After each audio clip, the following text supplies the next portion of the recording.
In this video, you will learn about conditions and branching. Comparison operations compare some value or operand. Then, based on some condition, they produce a Boolean. Let's say we assign a value of a to 6. We can use the equality operator denoted with two equal signs to determine if two values are equal. In this case, if 7 is equal to 6. In this case, as 6 is not equal to 7, the result is false. If we performed an equality test for the value 6, the two values would be equal. As a result, we would get a true. Consider the following equality comparison operator. If the value of the left operand, in this case the variable, I, is greater than the value of the right operand, in this case 5, the condition becomes true, or else we get a false. Let's display some values for I on the left. Let's see the values greater than 5 in green and the rest in red. If we set I equal to 6, we see that 6 is larger than 5, and as a result, we get a true. We can also apply the same operations to floats. If we modify the operator as follows, if the left operand I is greater than or equal to the value of the right operand, in this case 5, then the condition becomes true. In this case, we include the value of 5 in the number line, and the color changes to green accordingly. If we set the value of I equal to 5, the operand will produce a true. If we set the value of I to 2, we would get a false because 2 is less than 5.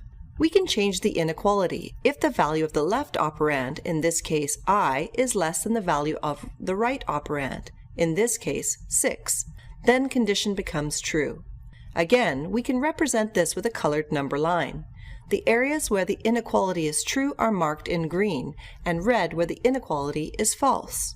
If the value for I is set to 2, the result is a true, as 2 is less than 6.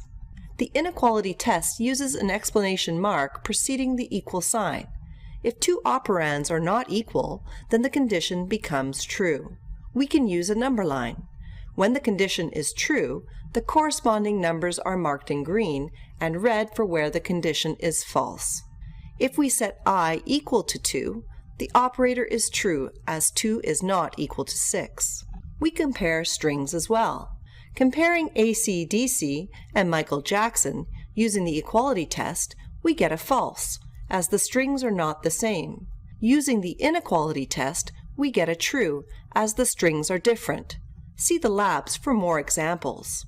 Branching allows us to run different statements for a different input. It's helpful to think of an if statement as a locked room. If the statement is true, you can enter the room, and your program can run some predefined task. If the statement is false, your program will skip the task. For example, consider the blue rectangle representing an AC/DC concert. If the individual is 18 or older, they can enter the AC/DC concert. If they are under the age of 18, they cannot enter the concert. Individual proceeds to the concert. Their age is 17, therefore, they are not granted access to the concert, and they must move on. If the individual is 19, the condition is true. They can enter the concert. Then they can move on. This is the syntax of the if statement from our previous example. We have the if statement. We have the expression that can be true or false. The brackets are not necessary. We have a colon. Within an indent, we have the expression that is run if the condition is true. The statements after the if statement will run regardless if the condition is true or false. For the case where the age is 17, we set the value of the variable age to 17. We check the if statement. The statement is false. Therefore, the program will not execute the statement to print, "You will enter." In this case, it will just print, "Move on." For the case where the age is 19, we set the value of the variable age to 19. We check the if statement. The statement is true. Therefore, the program will execute the statement to print, "You will enter." Then it will just print, "Move on." The else statement will run a different block of code if the same condition is false.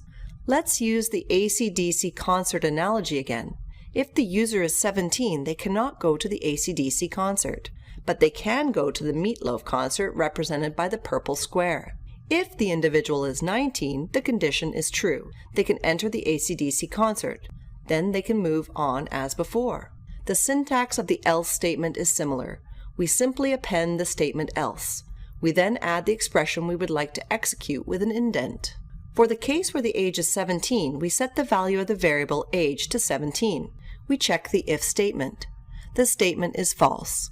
Therefore, we progress to the else statement. We run the statement in the indent. This corresponds to the individual attending the Meatloaf concert. The program will then continue running. For the case where the age is 19, we set the value of the variable age to 19. We check the if statement. The statement is true. Therefore, the program will execute the statement to print "you will enter." The program skips the expressions in the else statement and continues to run the rest of the expressions. The if statement, short for else if, allows us to check additional conditions if the preceding condition is false. If the condition is true, the alternate expressions will be run. Consider the concert example. If the individual is 18, they will go to the Pink Floyd concert instead of attending the AC/DC or Meatloaf concerts. The person of 18 years of age enters the area as they are not over 19 years of age. They cannot see AC/DC, but as they are 18 years, they attend Pink Floyd. After seeing Pink Floyd, they move on. The syntax of the elif statement is similar. We simply add the statement elif with the condition. We then add the expression we would like to execute if the statement is true, with an indent. Let's illustrate the code on the left. An 18-year-old enters. They are not older than 18 years of age. Therefore, the condition is false. So the condition of the elif statement is checked. The condition is true.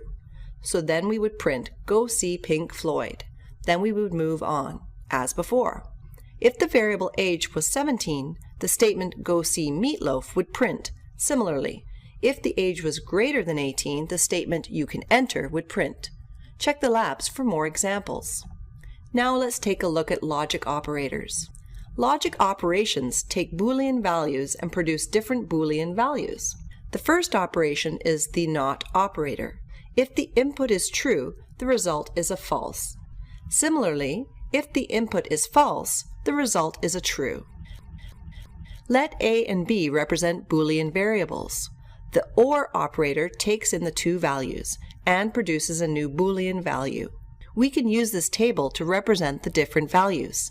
The first column represents the possible values of A. The second column represents the possible values of B. The final column represents the result of applying the OR operation. We see the OR operator only produces a false if all the Boolean values are false. The following lines of code will print out. This album was made in the 70s or 90s, if the variable album year does not fall in the 80s. Let's see what happens when we set the album year to 1990. The colored number line is green when the condition is true, and red when the condition is false. In this case, the condition is false. Examining the second condition, we see that 1990 is greater than 1989, so the condition is true. We can verify by examining the corresponding second number line.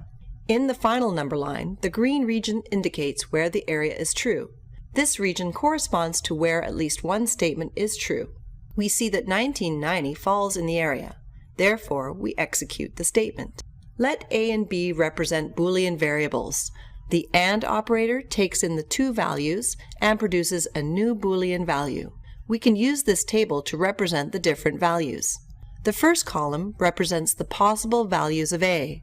The second column represents the possible values of B. The final column represents the result of applying the AND operation.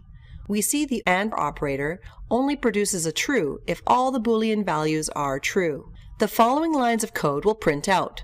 This album was made in the 80s if the variable album year is between 1980 and 1989. Let's see what happens when we set the album year to 1983. As before, we can use the colored number line to examine where the condition is true. In this case, 1983 is larger than 1980, so the condition is true. Examining the second condition, we see that 1990 is greater than 1983, so this condition is also true. We can verify by examining the corresponding second number line. In the final number line, the green region indicates where the area is true. Similarly, this region corresponds to where both statements are true. We see that 1983 falls in the area. Therefore, we execute the statement. Branching allows us to run different statements for different inputs.